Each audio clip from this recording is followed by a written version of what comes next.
ناظرین کرام السلام علیکم ورحمۃ اللہ وبرکاتہ۔ بیان سیرت سیریز میں آپ کو خوش آمدید کہتے ہیں۔ الحمدللہ نبی کریم صلی اللہ علیہ وآلہ وسلم کی مبارک سیرت کا ہم قدم بقدم سلسلے وار مطالعہ کر رہے ہیں، اور آپ کے علم میں ہے کہ صلح حدیبیہ کا بیان پچھلی نشست میں ہم نے مکمل کیا تھا۔ آج اس کے بعد کے واقعات جو سن 7 ہجری میں پیش آئے، ان میں سے چند باتوں پر ہم چند واقعات پر ہم کلام کریں گے، جس میں فتح خیبر بھی شامل ہے۔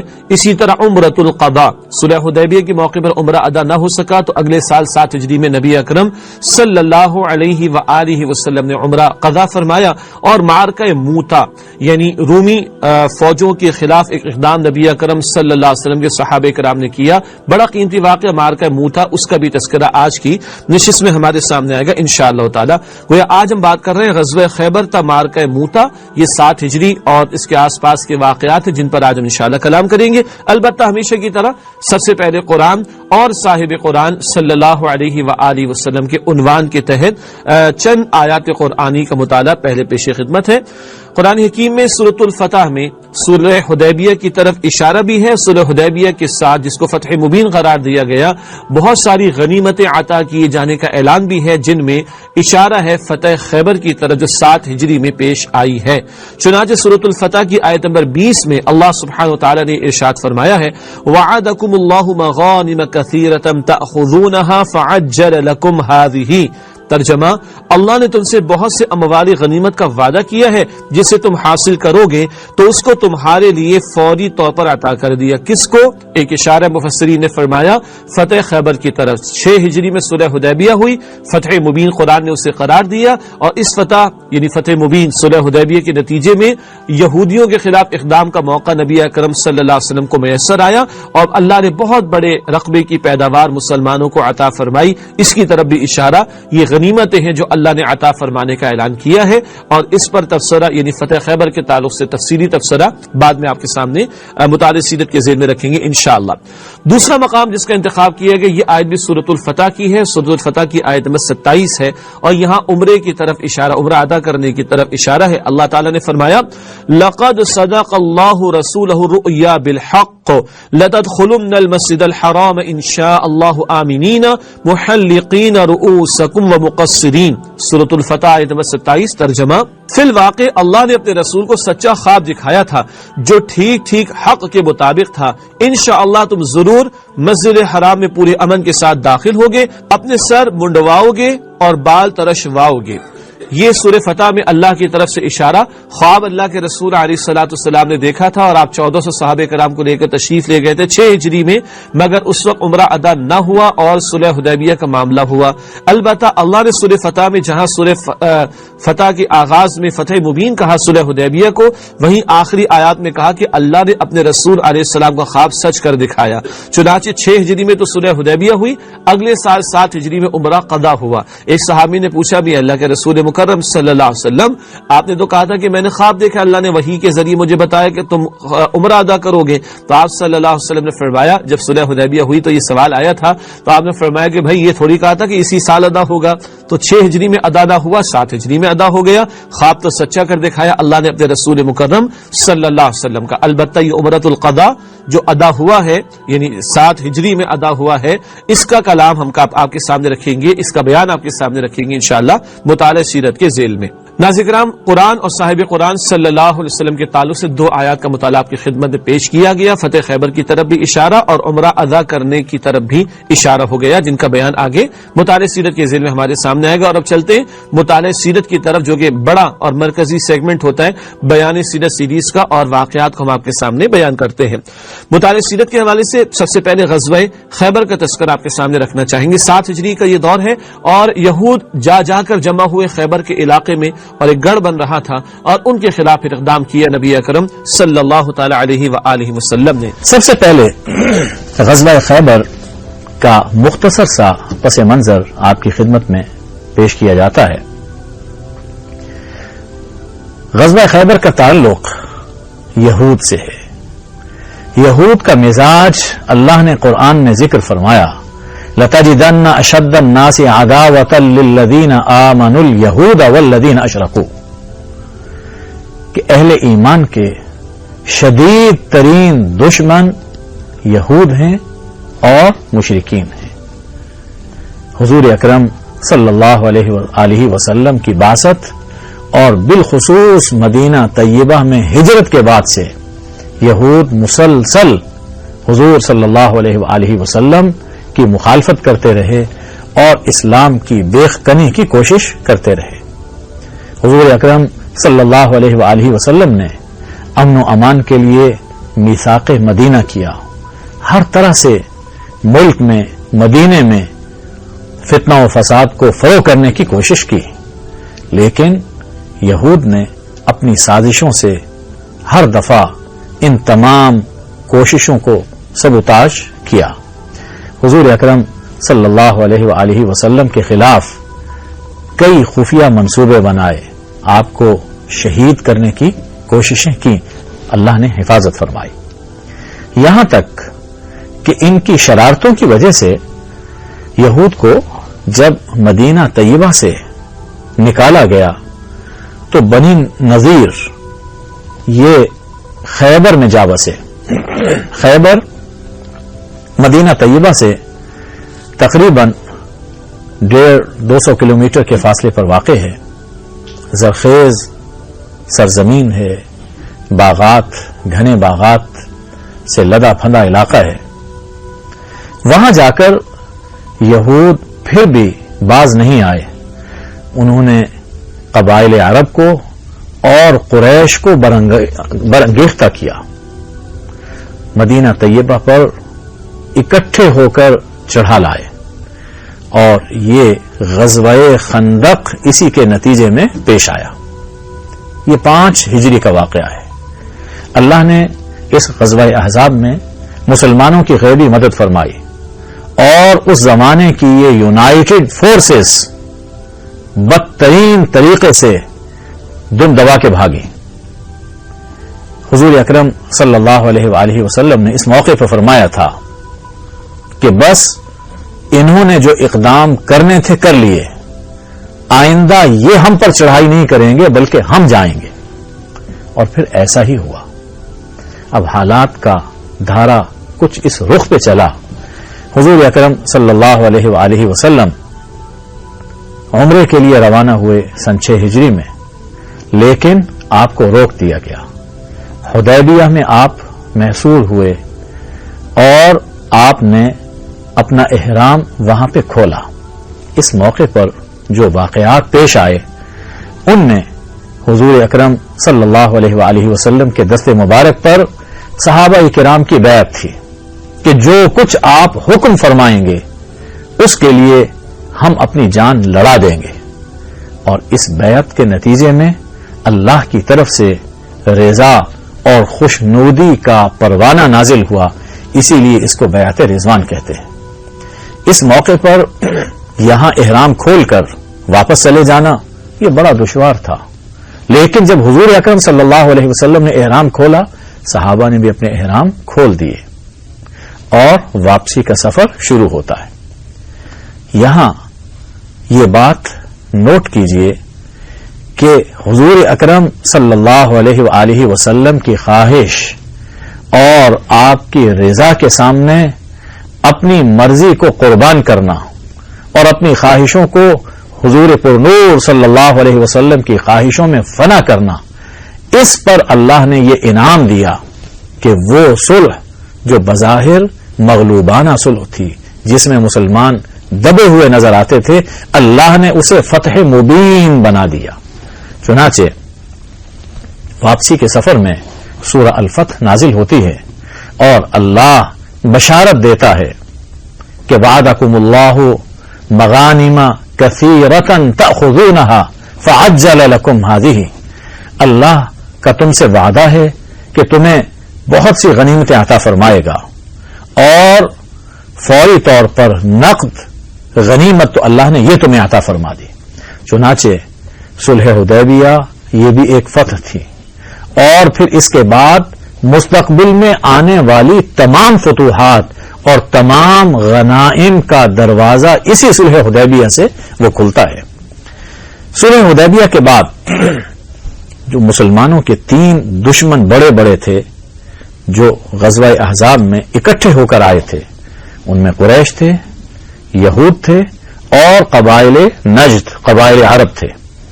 قریش کی طرف سے تو اطمینان ہو گیا کہ ایک معاہدے میں یہ چیز طے پائی تھی کہ 10 سال تک ہمارے اور تمہارے درمیان جنگ نہیں ہوگی. اب جو بڑا ایک دشمن جو مسلسل سازشیں کر رہا تھا اور خیبر کو جس نے اپنا مرکز بنایا ہوا تھا، واپس آ کر مدینہ طیبہ پہنچ کر اللہ کے حکم سے حضور اکرم صلی اللہ علیہ وآلہ وسلم نے خیبر کی جانب سفر کا ارادہ فرمایا. محرم سن 7 ہجری کے آخر میں آپ نے یہ سفر شروع کیا اور سفر المظفر میں یہ معرکہ پیش آیا. اس سفر میں روانہ ہونے سے پہلے 2 باتوں کا اعلان فرمایا گیا. ایک تو یہ کہ صرف وہ ہمارے ساتھ جائے کہ جو جہاد کے لیے جانا چاہتا ہے، جس کے ذہن میں کوئی دوسرا مقصد نہ ہو. چنانچہ انہی لوگوں کو ساتھ لیا گیا کہ جو سفر حدیبیہ میں حضور اکرم صلی اللہ علیہ وآلہ وسلم کے ہم رکاب تھے. بہت سے لوگوں نے یہ خواہش کی کہ ہم بھی آپ کے ساتھ چلتے ہیں، لیکن اللہ نے پابندی لگا دی کہ جن لوگوں نے حدیبیہ میں حضور اکرم صلی اللہ علیہ وآلہ وسلم کے ساتھ وفا کا بے نظیر مظاہرہ کیا ہے، وہی لوگ اس سفر میں بھی حضور صلی اللہ علیہ وآلہ وسلم کے ساتھ چلیں گے. ایسا ہی ہوا. خیبر روانگی سے پہلے حضور اکرم صلی اللہ علیہ وسلم نے 3 علم تیار کروائے، اور یہ پہلا موقع تھا کہ جس میں علم تیار کروائے گئے. اس سے پہلے چھوٹی چھوٹی جھنڈیاں تو ہوا کرتی تھیں، لیکن کوئی بڑا علم نہیں ہوتا تھا. 3 علم تیار کروائے.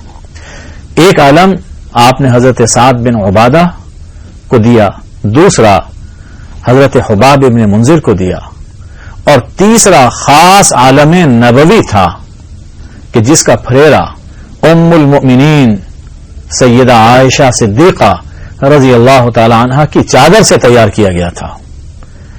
یہ عالم، یہ خاص نبوی عالم آپ نے امیر المؤمنین سیدنا علی المرتضی کرم اللہ وجہ کو عطا فرمایا.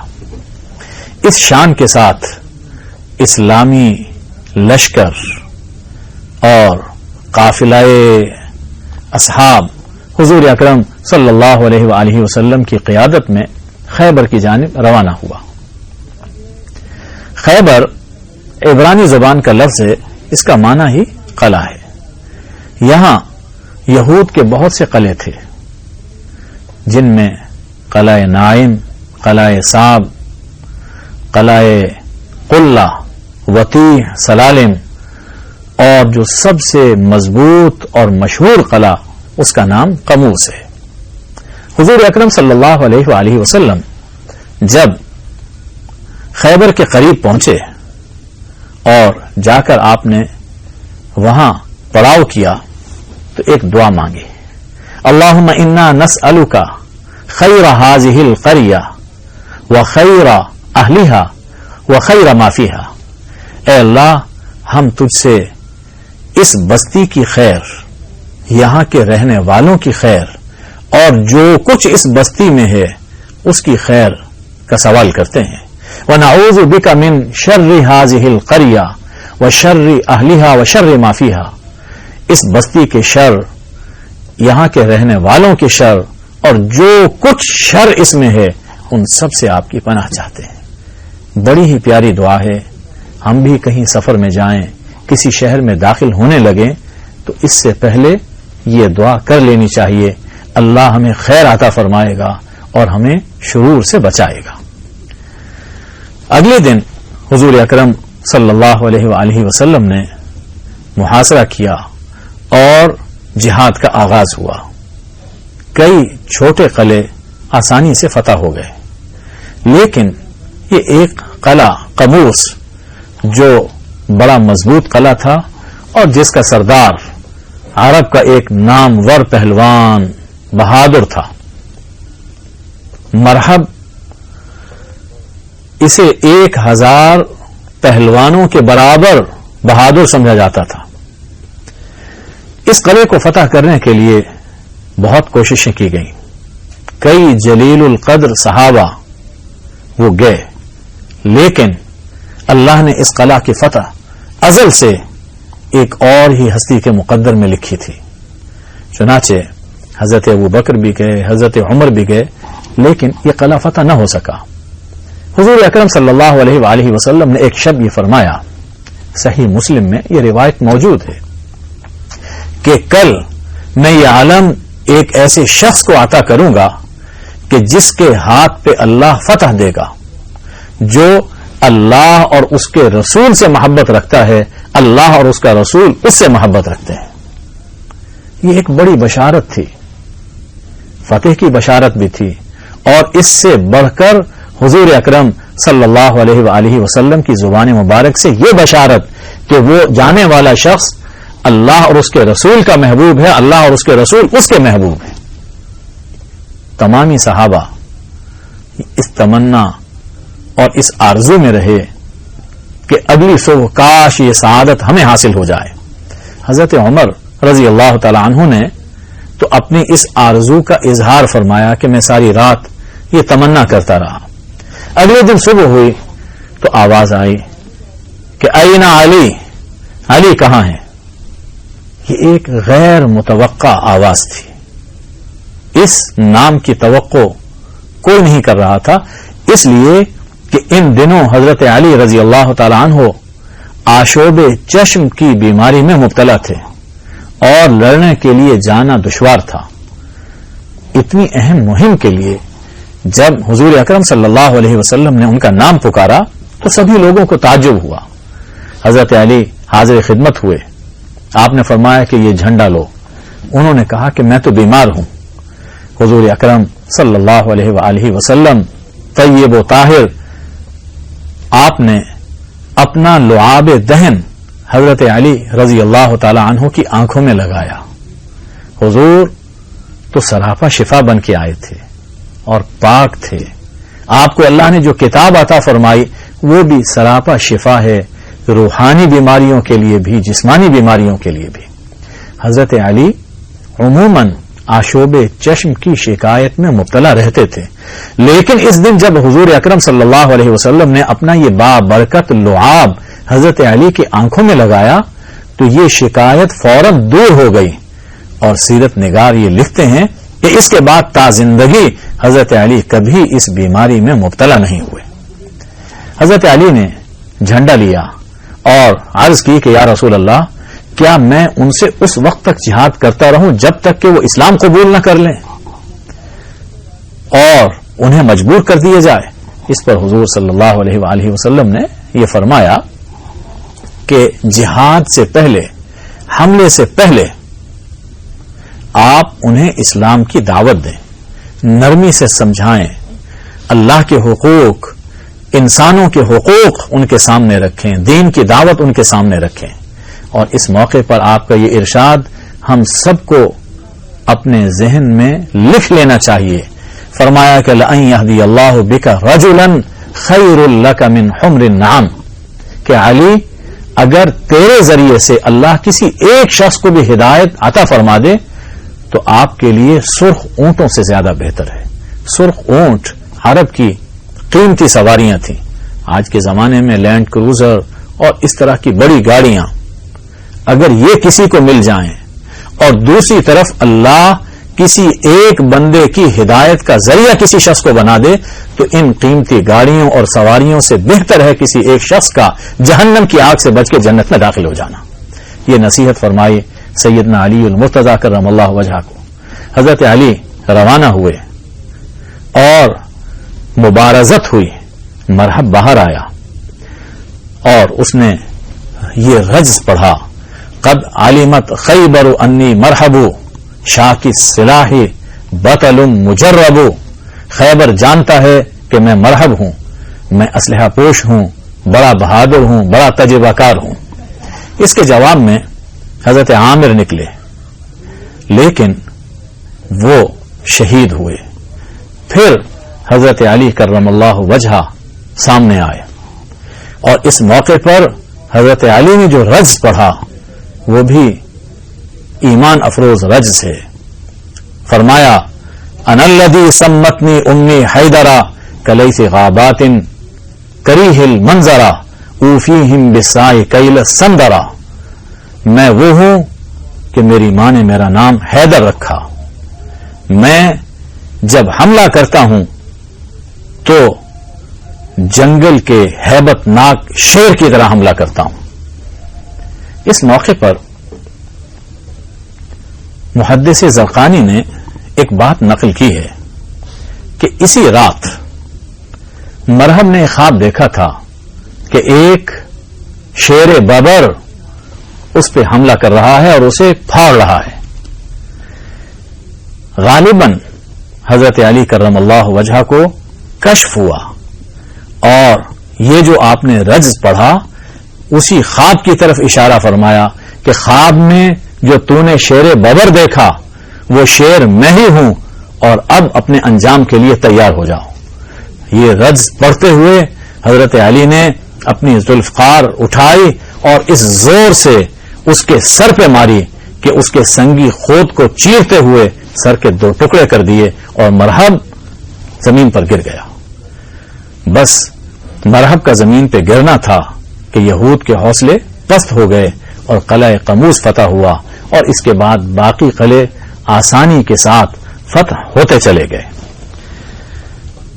یہ جو مبارزت ہے حضرت علی کرم اللہ وجہہ کی مرہب کے مقابلے میں آج بھی ہمارے لیے جہاد میں یہ ایک ضرب المثل ہے۔ خیبر کے اس سفر میں ایک اور بھی واقعہ پیش آیا۔ فتح خیبر کے بعد آپ وہیں پر مقیم تھے کہ ایک خاتون نے آپ کی دعوت کی اور بھنی ہوئی بکری کا گوشت آپ کی خدمت میں پیش کیا اور اس میں زہر شامل کیا۔ حضور اکرم صلی اللہ علیہ وآلہ وسلم نے پہلا لقمہ ہی اٹھایا تو فرمایا کہ اس بکری کی ہڈی مجھے بتا رہی ہے کہ اس کے اندر زہر ہے۔ چنانچہ جس خاتون نے، جس عورت نے یہ گوشت بھیجا تھا، جب اس سے تحقیق کی گئی تو اس نے اقرار کیا کہ میں بس آزمانا چاہتی تھی کہ اگر آپ اللہ کے رسول ہیں تو آپ کو پتہ چل جائے گا، اور اگر محض بادشاہ ہیں تو آپ اسے تناول کر لیں گے۔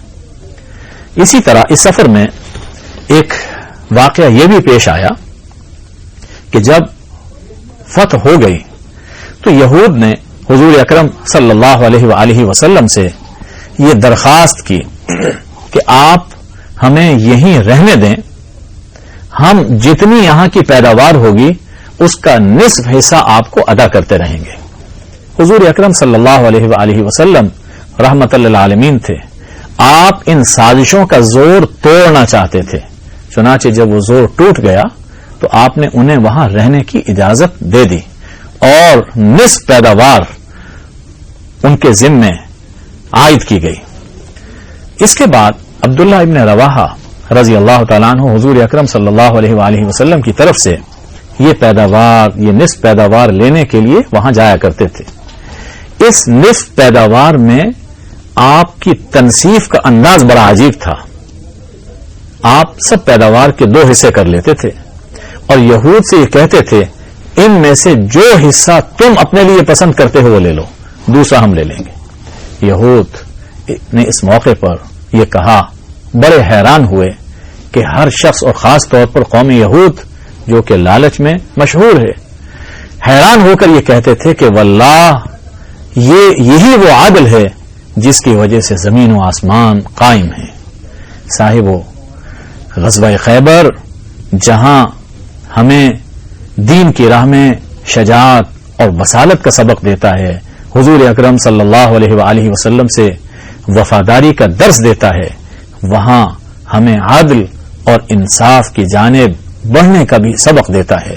خیبر کے 8 قلعے تھے، جن میں سے پہلے حصے میں 5 اور دوسرے حصے میں 3 قلعے تھے۔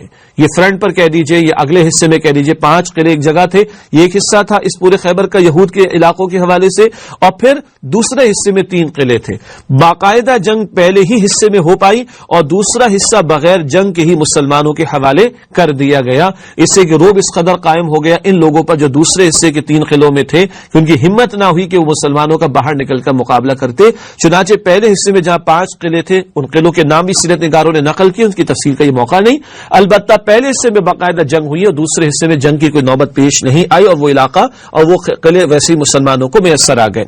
اس کے بعد ایک صلح کی بات چیت ہوئی ہے خیبر کے نصف ثانی کے حوالے سے. صلح کی بات چیت کیا مطلب؟ وہ جو نصف ثانی جس میں 3 قلعے تھے انہوں نے کچھ بات چیت کی ہے، کچھ صلح پر آمادگی کا اظہار کیا ہے. چنانچہ ان کے خلاف نبی اکرم صلی اللہ علیہ وسلم نے جنگ نہیں کی ہے، اس لیے کہ جنگ برائے جنگ تو ہے نہیں. اللہ کا کلمہ پیش کیا گیا، اللہ کے دین کی دعوت پیش کی گئی. جو قبول نہیں کر رہے اور لڑنے مرنے کو تیار ہے تو پھر ان سے جنگ کی جائے گی. البتہ جو مزاحمت نہیں کرتا، جو لڑنے کے لیے آمادہ نہیں ہوتا، جو جنگ کے لیے تیار نہیں ہوتا، اس سے بلا وجہ جنگ بھی نہیں کی جائے گی. ٹھیک ہے، اس کو امان بھی مل سکتی ہے. بہرحال یہ جو دوسرے حصے میں 3 قلعے میں افراد تھے ان کا معاملہ یہ رہا کہ یہ صلح کی بات چیت کے حوالے سے تیار ہو گئے.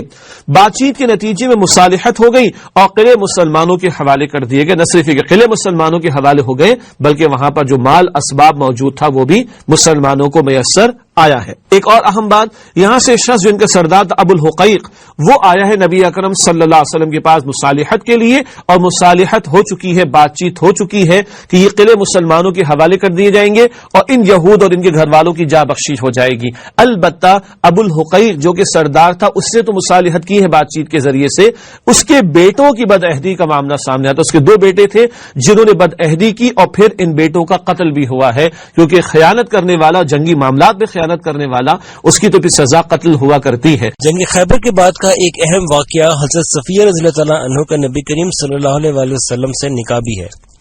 وہ اسیران جنگ میں شامل ہو کر مسلمانوں کے پاس آئیں. اس موقع پہ صحابہ کرام کی ایک جماعت نے مشورہ دیا کہ ان کا والد ایک سردار تھا، ان کی ماں بھی ایک سردار کی بہن تھی، اور ان کا جنگ خیبر میں مارے جانے والا شوہر بھی ایک سردار تھا. تو اس لحاظ سے بہتر یہ ہوگا کہ نبی کریم صلی اللہ علیہ وسلم خود ان کو اپنی زوجیت میں لیں. اس بات پہ نبی کریم صلی اللہ علیہ وسلم نے حضرت صفیہ رضی اللہ عنہا کو یہ پیغام بھجوایا کہ اگر تو وہ اپنے پرانے دین یعنی یہودیت پر قائم رہنا چاہیں تو انہیں آزادی ہے کہ وہ دوبارہ جا کر یہودیوں میں جا بسیں اور اپنے دین پر عمل پیرا رہیں. لیکن اگر وہ اسلام قبول کرنا چاہیں تو نبی کریم صلی اللہ علیہ وسلم ان کو اپنی زوجیت میں لے لیں گے. انہوں نے یہ پیغام فوراً قبول کر لیا.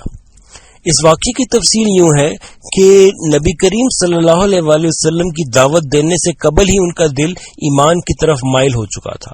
اس حوالے سے 2 باتیں قابل ذکر ہیں. جب حضرت صفیہ رضی اللہ تعالی عنہا کی عمر 10 سال تھی تب انہوں نے اپنے والد اور اپنے چچا کو نبی کریم صلی اللہ علیہ وسلم کے بارے میں بات کرتے سنا. ان میں سے ایک دوسرے کو کہہ رہا تھا کہ اس شخص محمد صلی اللہ علیہ وسلم کے بارے میں تمہارا کیا خیال ہے؟ انہوں نے کہا، دوسرے نے کہا کہ یقیناً یہ اللہ کے رسول ہیں. تو پہلے نے کہا کہ پھر اب ان کی اطاعت کی جائے یا نہ کی جائے؟ تو دوسرے نے کہا کہ میں مرتے دم تک ان کی مخالفت کروں گا. انہیں اصل تکلیف اس بات کی تھی کہ آخری نبی بنو اسماعیل سے کیوں آیا، بنو اسرائیل سے کیوں نہ آیا. اس وجہ سے جانتے بوجھتے کہ وہ اللہ کے نبی ہیں انہوں نے پھر بھی ان کی مخالفت میں کوئی کسر اٹھانا رکھی. حضرت صفیہ اس وقت 10 سال کی تھیں. جب انہوں نے یہ بات سنی تو ان کو بہت عجیب لگا کہ جب ہمیں پتا ہے کہ یہ شخص اللہ کے آخری نبی ہیں اور رسول ہیں تو پھر ہم کیوں ان کی اطاعت نہ کریں، پھر کیوں ہم اپنی ہٹ درمی پر قائم رہیں. تو یہ وہ ایک واقعہ تھا جس کی وجہ سے ان کا دل اسلام کی طرف مائل ہوا. اس کے بعد کچھ مزید بھی واقع ہوئے جو ان کو ایمان کے قریب لاتے گئے. حضرت صفیہ رضی اللہ عنہا نے ایک خواب دیکھا جس میں انہوں نے دیکھا کہ عرب کا چاند ان کے آنگن میں آ گیا ہے، ان کے گھر میں آ گیا ہے. انہوں نے اس واقعے کا ذکر جب اپنے گزشتہ شوہر سے کیا تو اس نے ان کو ایک زوردار تماچا مارا اور اس نے کہا کہ تم عرب کا چاند محمد سے نکاح کرنا چاہتی ہو، کیا تم عرب کے شہنشاہ محمد صلی اللہ علیہ وسلم کی زوجیت میں آنا چاہتی ہو؟ یہ کہہ کر اس نے ان پہ زد و کوب کیا اور ان پہ تشدد کا نشانہ بنایا. جب ان کا نکاح نبی کریم صلی اللہ علیہ وسلم سے ہوا تو نبی کریم صلی اللہ علیہ وسلم نے ان کی آنکھ کے پاس ایک نشان دیکھا اور پوچھا کہ یہ نشان کس طرح ہے. تب انہوں نے بتایا کہ ان کو اس طرح سے زد و کوب کیا گیا تھا جب انہوں نے خواب دیکھا کہ ایک چاند ان کے آنگن میں آ گیا ہے اور اللہ نے ان کا یہ خواب سچ کر دکھایا اور محمد صلی اللہ علیہ وسلم کی زوجیت میں ان کو دے دیا۔ نبی کریم صلی اللہ علیہ وسلم نے اپنی باقی ازواج کی طرح حضرت صفیہ کے ساتھ بھی نہایت محبت اور رحمت والا معاملہ فرمایا۔ حضرت صفیہ کا قد تھوڑا پست تھا۔ نبی کریم صلی اللہ علیہ وسلم ان کی آسانی کے لیے جب بھی ان کو سواری پہ سوار کرنا ہوتا تو نیچے بیٹھ جاتے اور وہ ان کے گھٹنے پہ چڑھ کر سواری پہ بیٹھ جاتی۔ یہ اس محبت اور اس کیئر کا اور ایک دوسرے کا خیال رکھنے کا عالم تھا جس کا درس، جس کی مثال نبی کریم صلی اللہ علیہ وسلم ہمارے لیے بنے۔ یہ میں چاہتا ہوں کہ اس کی تھوڑی وضاحت ہو۔ پہلی بات تو یہ تھی کہ ایک بڑا سردار، اس کا بیٹا وہ قتل ہوا اور یہ قیدی بن کر آئی ہیں قیدی عورتوں کے ساتھ، اور پھر نبی صلی اللہ علیہ وسلم کی طرف سے ان کے سامنے اسلام کی دعوت پیش کی گئی، انہوں نے قبول کی، اور پھر اللہ کے نبی علیہ السلام نے ان کو آزاد کیا اور پھر ان کو اپنے حرم میں داخل کے ان سے نکاح فرمایا۔ اسی سفر میں، یہ تو غزوہ خیبر کا معاملہ ہے، ایک مہم پر اللہ کے نبی علیہ الصلوۃ والسلام مدینہ شریف سے باہر نکلے ہوئے ہیں، اس سفر میں نکاح ہو رہا ہے، نمبر ایک۔ نمبر دو، واپسی پر ولیمہ ہو رہا ہے، اور بخاری شریف کی حدیث میں تفصیل بھی آتی ہے، چادر بچھا دی گئی، گھی تھا کسی کے پاس وہ پیش کر دیا گیا، ستو تھے وہ گھول کر پیش کر دیے گئے، کھجوریں تھی وہ پیش کر دی گئی، اور رحمت للعالمین صلی اللہ علیہ وسلم کا اس سفر میں نکاح بھی ہوا، اور اس سفر میں آپ صلی اللہ علیہ وسلم کا ولیمہ بھی منعقد ہو گیا۔ یہ نکاح اس قدر آسان کیوں تھے رسول اللہ علیہ السلام کے یا آپ کے صحابہ کے، کہ وہاں ایک مشن بہت بڑا جاری تھا، اللہ کے دین کی دعوت کا کام اور اللہ کے دین کی اقامت اور اس کے نفاذ کی جد و جہد کا کام۔ جو اتنے بڑے مشن میں لگے ہوئے لوگ تھے ان کے نکاح بڑی سادگی سے ہو رہے تھے۔ آج ہمارے نکاح تو ایک مصیبت اور بوجھ بن چکے ہیں۔ سیرت کی رہنمائی یہ بھی ہمارے سامنے رہنی چاہیے کہ اتنے اعلیٰ اور بڑے مشن میں مصروف عمل ہونے کی وجہ سے خود رسول اللہ صلی اللہ علیہ وسلم کے اپنے نکاح اور آپ کی بیٹیوں کے، آپ کے صحابہ کرام کے بھی نکاح بڑی سہولت سے ہو رہے تھے۔ بڑا مشن ہم بھی اختیار کر لیں تو ہمارے نکاحوں کے مشن چھوٹے ہو جائیں گے اور سادگی سے نکاح کے معاملات طے ہو جایا کریں گے۔ اس لیے میں نے چاہا کہ یہ واقعہ خاص طور پر آپ کی خدمت میں پیش کیا جائے۔ اور آخری اہم ترین اس میں پہلو وہ ہے جنگ خیبر کے مقتولین کا معاملہ۔ مسلمانوں میں سے ایک قول کے مطابق 19 صحابہ کرام نے جام شہادت نوش کیا، جبکہ یہود کے مقتولین کی تعداد 93 رہی ہے، اور اس کے نتیجے میں پورا خیبر بھی فتح ہوا۔ وہ 5 قلعوں کی حد تک تو کچھ جنگ کا معاملہ ہوا، بقیہ 3 مصالحت کے نتیجے میں وہ مسلمانوں کو مل گئے، اور آدھی پیداوار 3600 میں سے آدھے حصے 1800 حصے زمین کی پیداوار کے وہ مسلمانوں کو میسر آئے۔ تو 19 صحابہ کرام رضی اللہ تعالی عنہم اجمعین نے جام شہادت نوش کیا، اور تقریباً 93 کے قریب جو ہے یہودی قتل ہوئے ہیں اس غزوہ خیبر کے دوران میں۔ یوں آپ گنتے چلے جائیے تو پہلے بھی عرض کیا گیا ہے کہ نبی اکرم صلی اللہ علیہ وسلم کی حیات طیبہ کے دوران میں 83 کے قریب غزوات اور سرایا ہیں، اور 259 کے آس پاس کم و بیش صحابہ کرام نے جام شہادت نوش کیا، جن میں سے ایک قول اور رائے کے مطابق 19 صحابہ کرام نے جام شہادت نوش کیا ہے جنگ خیبر میں، غزوہ خیبر کے موقع پر۔ ایک اور اہم علاقہ وہ فدق کا علاقہ تھا۔ اہل فدق کے دلوں میں اللہ تعالی نے روب ڈال دیا، اور انہوں نے فدق کی نصف پیداوار دینے کی شرط پر مصالحت کی ہے۔ یہ مشہور علاقہ ہے، اور یہ فدق کا باغ بھی مشہور ہے جو رسول اللہ علیہ الصلوۃ والسلام ہی کے حصے میں آیا۔ یہاں کوئی باقاعدہ جنگ کا معاملہ نہیں ہوا، اور جو غزوہ خیبر کا معاملہ ہو چکا تو فدق کا ایک بڑا علاقہ تھا، اس کے لوگوں کے دلوں میں اللہ نے روب ڈال دیا، اور ان کی کوئی ہمت جنگ کی نہ ہوئی، اور کوئی جنگ کا معاملہ پیش نہیں آیا، اور فدق کے باغ کو اللہ کے نبی علیہ الصلوۃ والسلام کی خدمت میں انہوں نے پیش کر دیا، اور اس صورت میں ان کے لیے مصالحت کا معاملہ بن گیا۔ عرض کرنے کا مطلب یہ، فدق کے واقعے بھی تفصیل میں مزید نہیں جا رہے، کہ یہ روب اللہ تعالیٰ ڈالتا چلا جا رہا ہے، اور بعض مہمات کے نتیجے میں دیگر علاقوں کے لوگ ویسے ہی مصالحت پر آمادہ ہو گئے۔ پتہ چلا کہ بہرحال جہاں اسلام اپنا غلبہ چاہتا ہے وہاں وہ طاقت کا حصول بھی چاہتا ہے، اور جب طاقت میسر آتی ہے تو شریر لوگ اور سازشی عناصر کی بیخ کنی کی جا سکتی ہے، اور کچھ کے ساتھ اگر اگریسو انداز میں بیخ کنی کا معاملہ کر لیا جائے تو بہت سو کو ویسے ہی میسج چلا جاتا ہے، اور وہ خاموش ہو جاتے ہیں اور سر نہیں اٹھاتے، اور پھر وہ مصالحت پر آمادہ ہو جاتے ہیں۔ یہ ہے جو ہمارا دین تصور دیتا ہے کہ یہ دین اپنا غلبہ چاہتا ہے، اور اس غلبے کے لیے طاقت کا حصول اور طاقت کا استعمال اس کا بھی حکم دیتا ہے، اور شریر قسم کے عناصر کی بیخ کنی کا حکم دیتا ہے۔ جنگ برائے جنگ کی بات تو نہیں کرتا، لیکن جنگ برائے امن کی بات کرتا ہے، جنگ برائے عدل کی بات کرتا ہے، جنگ اس لیے کہ ظالموں کے ہاتھوں کو روکا جائے اور مظلوموں کی دادرسی کی جا سکے، اور جنگ اس لیے بھی لتکون کلمۃ اللہ ہی العلیٰ، تاکہ اللہ سبحانہ تعالیٰ کی زمین پر اللہ سبحانہ تعالیٰ کا کلمہ، اس کا دین سر بلند ہو سکے۔ پھر مدینہ شریف کی طرف واپسی ہے۔ اللہ کے رسول علیہ الصلوۃ والسلام مستقل وہیں پہ قیام پذیر ہے، مہمات کے لیے آپ کو نکلنا ہوتا تھا۔ یہ 7 ہجری کی بات ہو رہی ہے۔ غزوہ خیبر سب سے بڑا ایک مہم کا معاملہ سن 7 ہجری میں ہوا، اور فدق کے علاقے کا بھی آپ کے سامنے ذکر کیا گیا۔ واپسی کے سفر کے دوران میں بی بی صفیہ سے نکاح کا معاملہ جیسے کہ عرض کیا گیا، اور اسی سفر کے دوران میں آپ صلی اللہ علیہ وسلم کا ولیمہ ہو جانا، اس کا بھی تذکرہ ہوا۔ پھر آپ صلی اللہ علیہ وآلہ وسلم مدینہ شریف تشریف لے آئے۔ غزوہ خیبر کے بعد ناظرین کرام اور بھی مہمات جاری رہیں، اور ظاہری بات ہے 82-83 جو غزوات و سرایا، سب کا بیان تو ممکنات میں سے نہیں کہ ہم آپ کے سامنے اس سیریز میں رکھ سکیں، جو کہ مختصر وقت ہمارے پاس ہے۔ البتہ یہ عمل مستقل جاری ہے۔ بڑی مہم غزوہ خیبر کی تھی سن 7 ہجری میں، البتہ اور غزوات و سرایا کے سلسلے جاری رہے، تاکہ مختلف علاقوں میں اگر کوئی سر اٹھا سکتا ہے، سازشیں کر رہا ہے یا کر سکتا ہے، تو ان کی بیخ کنی کی جا سکے۔ سن 7 ہجری میں ایک اور اہم معاملہ جو پیش آیا وہ عمرہ قضا کا ہے۔ ذی قعدہ 7 ہجری میں یہ موقع میسر آ رہا ہے، اور جیسے کہ پہلے عرض کیا جا چکا، سن 6 ہجری صلح حدیبیہ ہے۔ سن 6 ہجری صلح حدیبیہ ہے، معاہدہ ہوا تھا، صلح ہوئی تھی۔ اس سال مسلمانوں نے عمرہ نہیں کرنا، اگلے سال کریں گے، جیسے کہ اب 7 ہجری کی بات آ رہی ہے، اور مسلمان عمرہ بھی ادا کریں گے۔ اللہ نے جو خواب نبی اکرم صلی اللہ علیہ وآلہ وسلم کو دکھایا وہ خواب بھی پورا ہوگا، اور مسلمان 3 دن یہاں پر قیام بھی کریں گے۔ اور بہرحال جو بات پچھلے پروگرام میں بھی ذکر کی گئی تھی، اب مسلمانوں کو ایک علیحدہ طاقت کے طور پر بھی قبول کر لیا گیا، اور ان کے دین کو ایک علیحدہ دین کے طور پر قبول کر لیا گیا۔ مشرکین اپنے اعتبار سے جو بھی عمرہ کرتے ہوں گے، لیکن اب جو مسلمان عمرہ کرنے آ رہے ہیں وہ نبی کریم صلی اللہ علیہ وسلم کی تعلیم اور ہدایت کے مطابق عمرہ کریں گے۔ اس کا ہم آپ کے سامنے ذکر رکھیں گے انشاءاللہ تعالی۔ ذی قعدہ سن 7 ہجری میں یہ عمرہ قضا ہو رہا ہے۔ قضا کیوں کہا جا رہا ہے اس کی وضاحت بھی کی جا چکی ہے۔ 6 ہجری میں اللہ کے نبی علیہ الصلوۃ والسلام تشریف لے گئے، مگر عمرہ ادا نہ ہوا، صلح حدیبیہ ہو گئی، مشرکین نے روک دیا، آپ رک گئے، اور اب 7 ہجری میں پچھلے سال جو عمرے کا ارادہ تھا اس کی قضا کی جا رہی ہے۔ اہل حدیبیہ سمیت 2000 افراد رسول اللہ صلی اللہ علیہ وسلم کے ہمراہ۔ اہل حدیبیہ سے مراد وہی 1400 صحابہ کرام رضی اللہ تعالی عنہم اجمعین جنہوں نے آپ کے ہاتھ پر بیعت کی تھی خون عثمان رضی اللہ تعالی عنہ کا بدلہ لینے کے لیے، جو کہ بہرحال افواہ ہی پھر بعد میں ثابت ہوئی بات۔ البتہ 1400 صحابہ کرام وہ، اور 600 مزید، تو 2000 افراد رسول اللہ صلی اللہ علیہ وسلم کے ہمراہ نکلے ہیں۔